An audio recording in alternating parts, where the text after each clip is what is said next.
C'est Sega la seule entreprise qui m'a accepté. J'ai trouvé que c'était finalement très intéressant et j'ai décidé de travailler pour eux.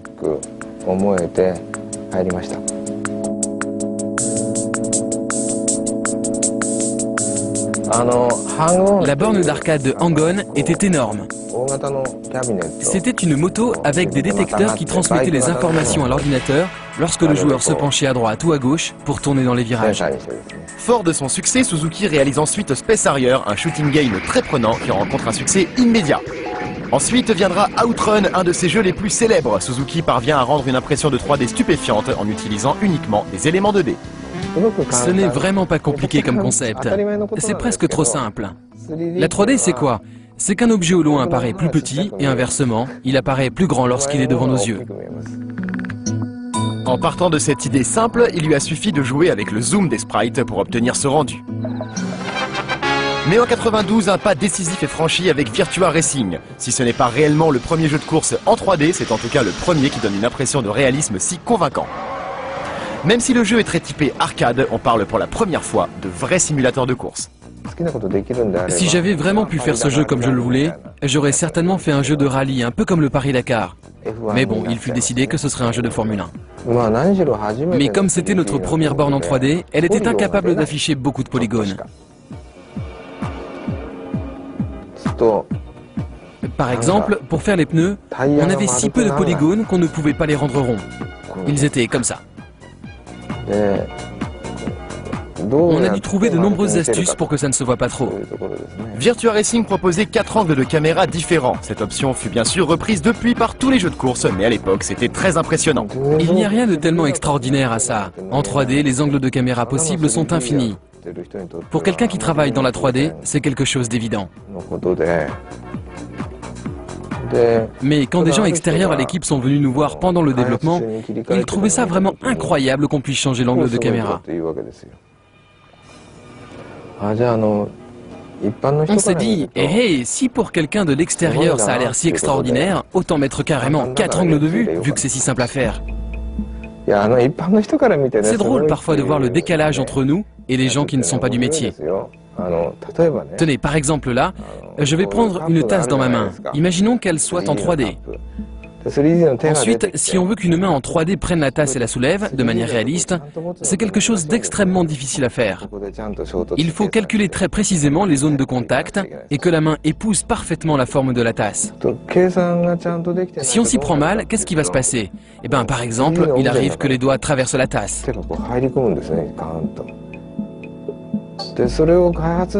Ça, c'est le cauchemar des développeurs. Quand on voit un bug comme ça, on est carrément mort de honte. Mais quand quelqu'un qui n'y connaît rien voit ça... Mais c'est incroyable! Il y a des doigts qui traversent la tasse. Je n'ai jamais vu ça dans toute ma vie. Mais comment est-ce que vous avez fait? Alors que pour moi, c'est vraiment la honte.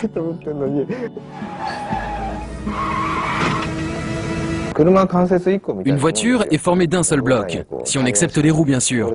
Le reste est un simple objet formé d'une seule pièce. Mais les humains ont des articulations partout, ici et là. J'ai profité de ce jeu de voiture pour faire des expériences sur la représentation du corps humain en 3D. Par exemple, quand la voiture s'arrête au stand, on peut voir des techniciens venir changer les roues de la voiture. Eh bien, ces personnages ont été une sorte de test qui a abouti à Virtua Fighter.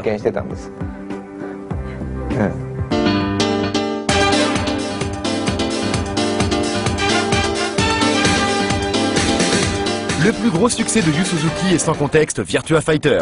Dans une époque où les jeux 3D ne sont qu'à leur balbutiement, il est le premier à présenter des personnages aux mouvements aussi complexes et réalistes.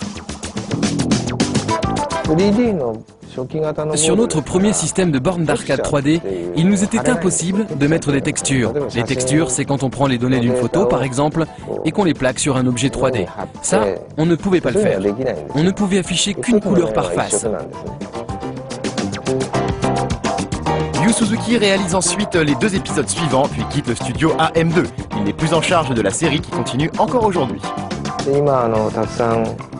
Depuis sont sortis beaucoup de jeux de combat 3D, dont certains sont très bons.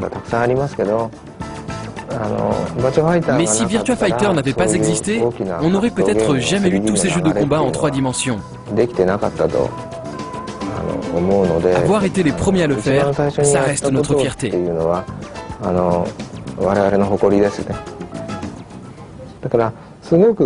Quand un jeu marche autant, il a une influence sur tout le milieu du jeu vidéo. Bon, j'exagère un peu, mais à ce moment-là, tous les éditeurs se sont dit, quel que soit le genre, si je reprends un vieux jeu 2D et que j'en fais un jeu 3D, je suis sûr que ça sera à nouveau un succès. C'est ce que tout le monde se disait quand ils ont vu Virtua Fighter. Je pense que c'est un jeu qui a eu une influence énorme à ce niveau. Nous sommes en 98. Alors que la Dreamcast ne se vend pas aussi bien que Sega l'avait prévu, Yu Suzuki commence à présenter dans les salons son futur jeu, Shenmue. Il compte créer un jeu d'aventure révolutionnaire où le joueur serait libre de faire ce que bon lui semble. Sega lui fait entièrement confiance et engloutit des sommes énormes dans un développement qui n'en finit plus de prendre du retard. Shenmue devient le jeu le plus attendu du moment.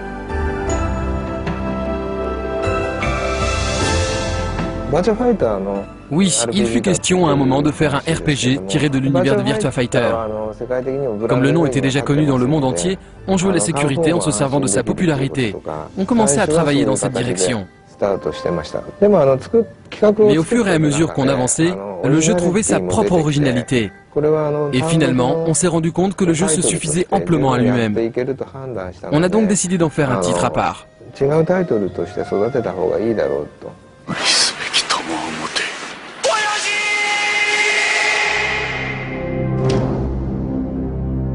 C'est sur Sega Saturn que Shenmue était prévu au départ, mais le développement a été si long que la Dreamcast est arrivée avant qu'il ne soit prêt. Suzuki et son équipe ont donc tout repris à zéro pour le porter sur la nouvelle machine de Sega.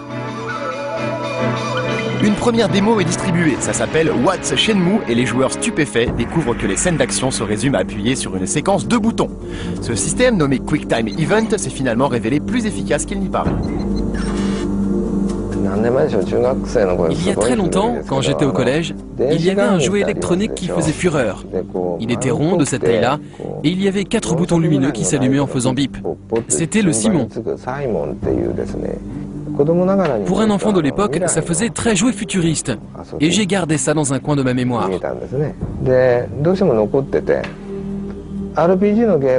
Dans un RPG, on ne peut pas demander aux joueurs d'effectuer des actions trop compliquées à la manette.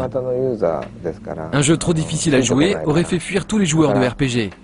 Je voulais donc avoir des scènes d'action dynamiques, comme Virtua Fighter, mais avec une interface simple. Et l'idée des Quick Time Event est donc née de ce compromis que je devais faire pour trouver un moyen simple et amusant de gérer les scènes d'action. Et bien sûr, des souvenirs de l'amusement que me procurait le Simon. Voilà, c'est comme ça que j'ai eu cette idée. Shenmue n'est pas un jeu exempt de défauts, mais il propose une expérience encore jamais vécue en jeu vidéo. La beauté et la poésie de la mise en scène, la liberté totale de mouvement et l'interaction avec les autres personnages en font un jeu immédiatement culte. Shenmue est en fait une somme de tous les challenges qu'on s'est imposés. Dans la conception de jeux vidéo, il y a de nombreux tabous que personne ne transgresse. Mais s'il y a des tabous, c'est qu'il y a de bonnes raisons. Si on peut en éliminer certaines, on pourra peut-être franchir un tabou. Si on ne fait pas ce travail, le jeu vidéo ne progressera jamais. Par exemple, dans un RPG, on dit aux joueurs ce qu'ils doivent faire au fur et à mesure pour qu'ils suivent le fil d'une histoire écrite à l'avance. On lui impose son but et on lui fixe ses motivations. On le guide de manière très serrée sur le fil du scénario.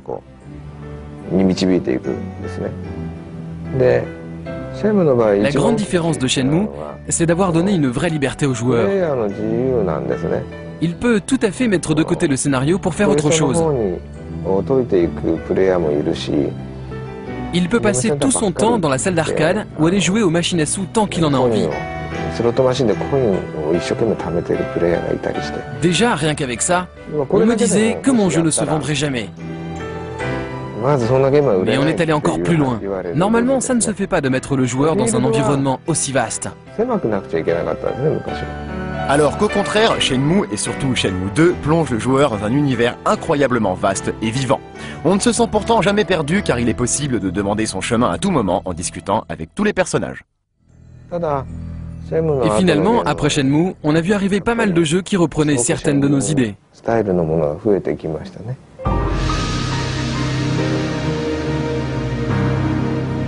Le réalisateur d'un jeu doit avoir une vision forte et claire de ce qu'il veut.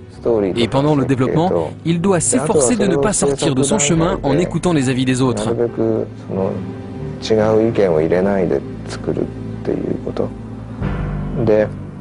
Il y a sûrement beaucoup de choses qu'il vaudrait mieux faire d'une autre manière que celle qu'a choisi le réalisateur. Mais si on écoute tout le monde et qu'on corrige tout, on se retrouve avec un jeu qui ressemble à tous les autres.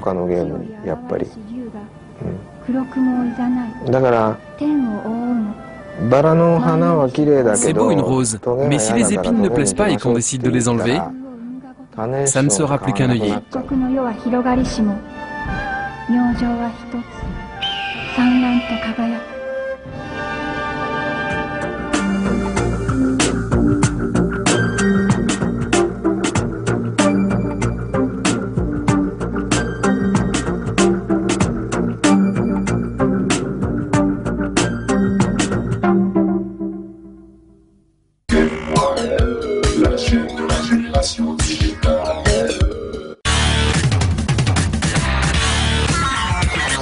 Nous accueillons quelqu'un qui